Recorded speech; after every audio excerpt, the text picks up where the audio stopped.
ሰላማችሁ ብዝት ይበልልኝ ቤተሰብ። አንዳንድ ነገሮች እያየሁ በጣም ግርም ብሎኝ ነውና ላይክ ሼር አድርጉልኝ ይሄን ቪዲዮ ማለት ነው። አንዳንድ ሰዎች ማለት ነው ጨዋ ጨዋ የሚያጫውታችሁ ማለት ነው ምንም ነገር የማታውቁ ምንም ነገር የማታደርጉ የምትመስሉ ማለት ነው አስመሳዮች ማለት ነው። አንድ ነገር ልንገራችሁ ማለት ነው ሰው በራሱ ሰው የፈለገውን የማድረግ መብት አለው። ይሄን ማወቅ አለባችሁ ማለት ነው።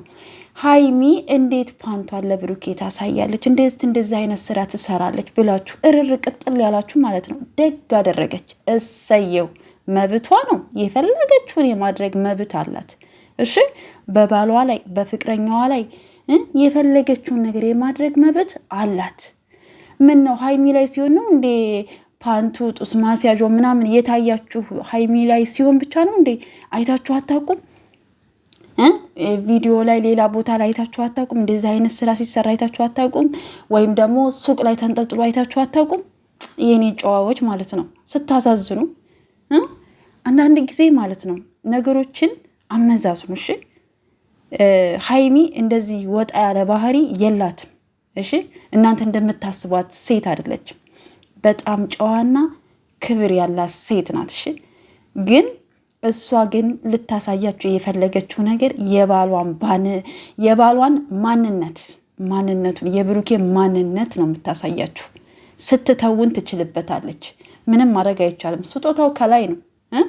አሳመነቻችሁ አይደለ? እውነት አስመስላ ስተው ነው።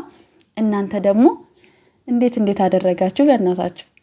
ለማንኛውም ብዙ ነገር ሲባል ነበረ በዚህ ሰሞን አንዳንድ ቪዲዮ ላይ ምናምን ሃይሚን እዛኛው ቤት አስቀምጦ እሱ የሆነ ነገር እያላችሁ ስታወሩ ለነበራችሁ ማለት ነው።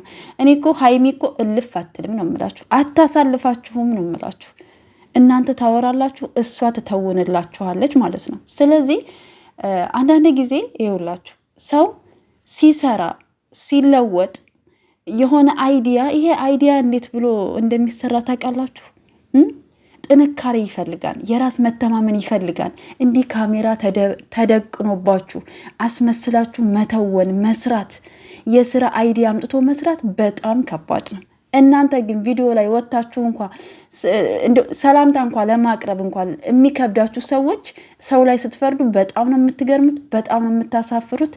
ግን እንደዚህ አይደረግም። እሺ፣ እንደው ጥፋት ቢያጠፉ ማለት ነው አይ ትክክል አይደለሽም ወይም ትክክል አይደለም ነው እንጂ የሚባለው። ልክ እናንተ ጨዋ እናንተ ጻድቅ መስላችሁ ቀርባችሁ ሰውን ዝቅ ለማድረግ ለማሳቀቅ አትቸኩሉ። እግዚአብሔርን ነው የምላችሁ፣ ደስ አይልም።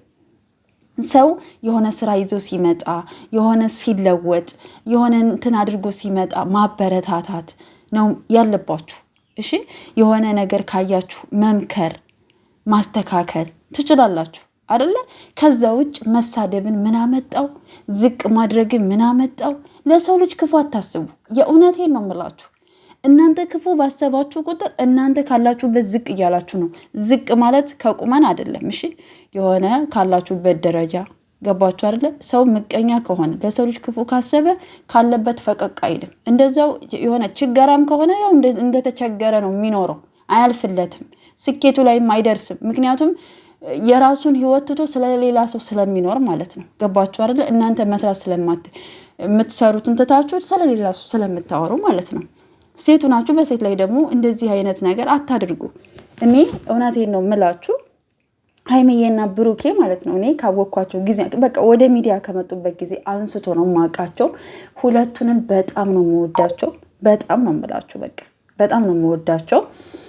እኔ እንደ ተመልካች የሆነ ነገር ካየው ሃይሚዬ ጋር ካየው ወይም ደግሞ ብሩኬ ላይ ባይ አይ ብሩኬ ይሄ ነገር ትክክል አይደለም፣ በዚህ መንገድ ብትሄድ ጥሩ ነው፣ ሃይሚዬ ይሄ ነገር ትክክል አይደለሽም፣ በዚህ መንገድ ብትሄጂ መልካም ነው ምናምን ነው እንጂ የምለው እኔ ማንንም ሰው ዝቅ የማድረግም የመሳደብም ምንም የማድረግ መብትም የለኝም። ማንም አይደለሁም፣ ምንም አይደለሁም። ገባችሁ አይደለ? በቃ እኔ ሰው አያለው፣ በጣም ብዙ ዩቲዩበሮች አሉ አያለው። የሆነ እንትን ካለ አለ እንትን ማለት እችላለሁ። ገባችሁ አይደለ? ግን ሰውን ዝቅ አይደረግም። የሆነ ነገር በቃ ምክንያት ፈልጋችሁ ሰውን ዝቅ አታድርጉ። የሆነ ነገር የሆነ ደረጃ ከፍ ሲል ያነችን ደረጃ ዝቅ ብሎ እንዲሄድ ለማድረግ አትጣሩ። ገባችሁ አይደለ? ጀስት ፕራንክ ነው። ከቻላችሁ ቪዲዮውን እስከ መጨረሻ አይታችሁ አመዛዝናችሁ ምን ለማለፍ ፈልጋ ነው፣ ምን ለማስተላለፍ ፈልጋ ነው ብላችሁ ከዛ በኋላ ሀሳብ አስተያየታችሁን ብትጽፉ መልካም ነው ብዬ ነው የማስበው። ከዛ ውጭ ቪዲዮ ሳትጨርሱ መግቢያውን ብቻ አይታችሁ አትንጫጩ። ተረጋጉ። ጨዋ ያጫውታችሁ። ምንም የማታውቁ እኮ ነው የምትመስሉት እንዴ። ፓንት በቪዲዮ አያችሁና ትላላችሁ እንዴ? እሷን ዝቅ ልታደርጉ፣ እሷን ልታሸማቅቋት። ወይ ምንም መቼም ነው የምላችሁ። እኔ በሀይሚና በብሩኬ ማለት ነው እውነቴን ነው የምላችሁ። በጣም እኔ እንትን አለኝ ማለት ነው፣ ኮንፊደንስ አለኝ። መቼም የማይሳቀቁ ልጆች ናቸው። የሚሳቀቁ ቢሆን በሰው ወሬ በሰው በሚላቸው ነገር ቢሆን ኑሮ ድሮ ነበረ የሚወድቁት። ግን እነሱ አይሰሟችሁ። እነሱ ስራቸውን ነው የሚሰሩት። ይስሩ፣ ሶስተኛ ወገን ብቻ አይግባ እንጂ የፈለጉትን ፕራንክ ይደራረጉ። በቃ የፈለጉትን ነው የምላችሁ። የፈለጉትን ስላችሁ እነሱ ስለሚያውቁ መጥፎውንም ጥሩውንም ስለሚያውቁ ስለሚችሉ ማለት ነው። ገባችሁ? ክብራቸውን የሚነካ ነገር ወይ የሆነ ነገር አያደርጉ ፕራንክ ሲደራረጉ ማለት ነው። ስለዚህ እናንተ አንዳንድ ሰዎች ምናልባት አፍቃሪም ልትሆኑ ትችላላችሁ። ልክ አፍቃሪ ስትሆኑ እኔ እንደዚህ አይነት ሴት አይደለሁም ምናምን በባሏ ላይ የፈለገችውን ነገር የማድረግ የማራመድ መብት አላት። እሳይ ደግ አደረገች። የፈለገችውን አይዲያ አምጥታ የመስራት መብት የእሷ ስለሆነ ማለት ነው። ገባችሁ አይደለ? ስለዚህ የሆነ ሀይሚ የሆነ ነገር ስታደርግ ወይም ደግሞ ብሩክ የሆነ ነገር ሲያደርግ በቃ ክፋቱ ብቻ መጥፎ ነገር ብቻ አይታያችሁ። የእውነት በውስጡ በጣም መልካም ነገሮች አሉት። በጣም ብዙ አስተማሪ ነገሮች አሉት። ለተረዳው ሰው ለተገነዘበው ሰው በጣም ብዙ ነገሮች አሉት። ግን ሰው የሚያየው በቃ የሆነች ስለዚህ ሁሉም ነገር ሀይሚና ብሩኬ ሲሰሩት እንትን አይበላችሁ ማለት ነው። የሆነ ስበብና ምክንያት እንትን እያላችሁ ሰውን ዝቅ ወይም ደግሞ ሰውን አትሳደቡ ለማለት ያክል ነው። መልካም ጊዜ ይሁንላችሁ። ለዚህ ቤት አዲስ የሆናችሁ ላይክ፣ ሰብስክራይብ ያደረጋችሁ ቤተሰብ ይሁኑ። ለምታበረታቱን እጅግ አድርጌ አመሰግናለሁ። መልካም ጊዜ ይሁንላችሁ ጨሪቃዎቼ። ከክፉ ነገር ፈጣሪ ይጠብቃችሁ። መልካም ጊዜ